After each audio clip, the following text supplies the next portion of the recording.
people do suffer, and people do go through things, but then if you're going to be invested in doing the right thing, then you will be rewarded for doing the right thing, and if you do the evil thing, then you will be punished for doing the evil thing. So it's more of a kind of, but despite that, I know it's not exactly what you're asking, but despite that fairness rule sort of applying to the best version of fairy tale land, I don't really know. I mean, weirdly, fairy tales don't seem to be about peasants. No. There's not a lot of fairy tales in the world. It's, we've kind of addressed it a little bit on the panel. Like, they are starting from stories that do already exist. Yeah. And so there is a certain amount of time it takes to evolve beyond certain things that have just been implanted in our minds as what these fairy tales have been, So I don't know why. I don't know why that's the case. I don't know if it's just that, because fairy tales, sort of from a psychological standpoint, are meant to help us go deeper into our self-identity or have some level of self-discovery through the storytelling. Maybe that's why it always is sort of projected higher, do you know what I mean, in terms of class systems. So, about the privileged class, because that's who we want to hear stories about. Right. I'm wondering if that's maybe why that pattern is established in fairy tales. Did your parents then recompensate all the peasant families that died in the Troll Wars? Is that like 40 acres and a mule for all the survivors? I don't know. That's a question for Eddie and Adam. I would think, though, that, if there was ever a time where Snow White and Prince Charming were able to rule in peacefulness, that there would be some sort of effort on their part to do as much as they could to bring what people needed to them, that seems to be a part of their personalities, and it seems to be a part of who they intrinsically are. They want to help people need. Snow White didn't kill Regina or Evil Queen when she could have, because it wasn't the right thing to do. So there is sort of a moral center to them that I think would have benefited the peasants had they had time to rule in peacefulness. Peasants. How's that for an answer? I don't know. No, good answer. That's awesome. Well, That's what happens when you let BuzzFeed ask questions. Well, I had talked to Janice Smithson a while ago about a specific theme for each season. So what would you say the theme is for this season? Well,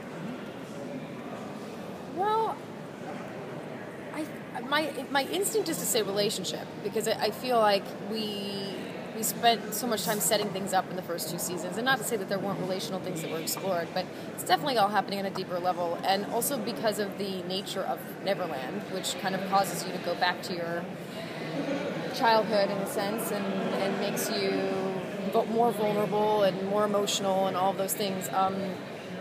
I think that it leaves room for those relationships to be explored on a deeper level, so I would say relationship. Are we going to see more? Because so far Emma's had a lot of scenes with Mary Margaret, especially where she wants to be called mom, but she hasn't really had anything with her dad. And now that he's possibly dying, are we going to see more of them? There's soon? a little bit more. That is definitely not explored as much as Mary Margaret and Emma, for sure. I'm not sure why, but it's definitely a slower burn in terms of seeing moments between David and Emma over time. I think part of that may be that there is sort of an intrinsic understanding of each other that they have. Emma is more similar to Charming than she is to I don't even know which character's name is called anymore. That's how I feel when I write it. I'm like, who do I say? This is what happens when everyone has split personalities.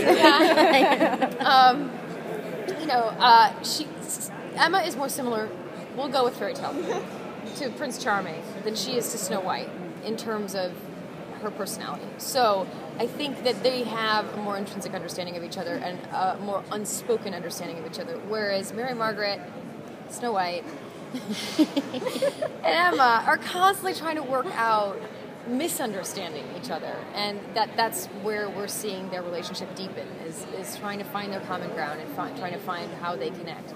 And I think Snow feels extremely guilty, and her maternal instincts have kicked in an intense way that also heightens her emotional responses to Emma, which I guess men are just different. Dad dealing with an adult daughter Yes. who has relationships. With Can Captain understand. That he gets very protective about. He is not interested in Hook flirting with Emma at I all. have a question about that, actually. How familiar are you with Tumblr? A little bit. Okay, Yeah. you are shipped very, the fans put you with Hook. They want you guys Oh, to really? hook up very much. And then there's another group that wants you to end up with your first love. Right. And they fight a lot. They fight. It's pretty funny, yeah. Aw. Yeah, We can all love each other. Yes. Do you have a preference for who you would prefer? I feel like, and I genuinely mean this, like I'm not taking this lightly, I genuinely feel like it's my job to not have a judgment of that. I feel like as an actor, my job is to not judge my character in the first place. That's kind of the number one rule for me when I take on a character, because I've played characters. Emma's pretty easy this way because there's not a lot for me to look down on her for or potentially judge her for, whereas I've played characters where I personally might totally look down on certain things that they do. So I have had to remove my own judgments from those situations and find what drives them, what inspires them, what caused them to make the decisions that I might personally not have made, and find a way to build a life that leads to those decisions in a totally justifiable, loving way, so that I really truly love the character even though they might be doing something not so great. In the same way that I feel strongly that that's an important part of acting, I feel that about the relationships that develop on the show. I don't write it, thank God, because I couldn't. It's incredible. But my job is to show up every day and do the best I can to bring her to life. And the best way I can do that is to be in the moment of her life and to be fair to the moment of her life. So if I, Jennifer, made judgments about what I think Emma should be doing, then I feel like that starts to violate what I want to do with the character and sort of keeping the character pure in that way. What do you think the Neverland dynamic has added? Last year when you were separated and you had the two separate storylines for half the season, now that you guys are on the boat and then you've also moved deeper into it. From what we've seen, what do you think that that's doing for Emma, and what do you think it's doing for the dynamic of those? I mean, I've loved Neverland personally as an actor because I feel like it's just given me license to be far more vulnerable and volatile with her, and I know I've said that before, but I don't know a better way to re-articulate it. Her life has been so tough, and she's been so guarded, and she's had to work so hard to survive, and so hard to hang on to any ounce of hope in her life based on the circumstances before Henry came to her door, that it would not have been real for me to play her in a way where she was just like, great, my son's here, and oh, my parents, and it's all great. That wouldn't be a fair assessment of what this person has become and what they've gone through. So there were certain limitations that I had emotionally in terms of expressing her because I had to be true to her past and true to who she was. And the rules of Neverland have opened that wide up and has given me an opportunity to push her further in every direction, and it's been way more fun for me to be able to explore those extremes in her personality. One thing I admire about her was that her reluctance in the beginning to be thrust into a bit of a heroic role. Yeah. And I really like that about her, and that eventually she kind of embraced her destiny.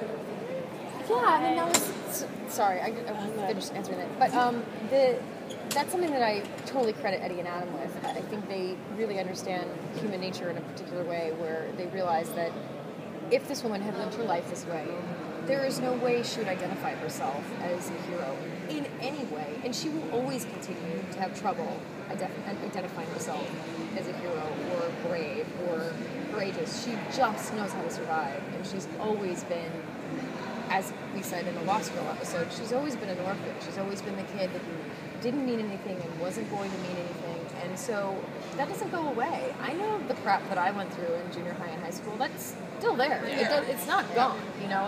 I still have buttons that can be pushed and things that get under my skin and things that hurt me and things that change the way that I will think for the rest of my life and have to fight against in certain ways.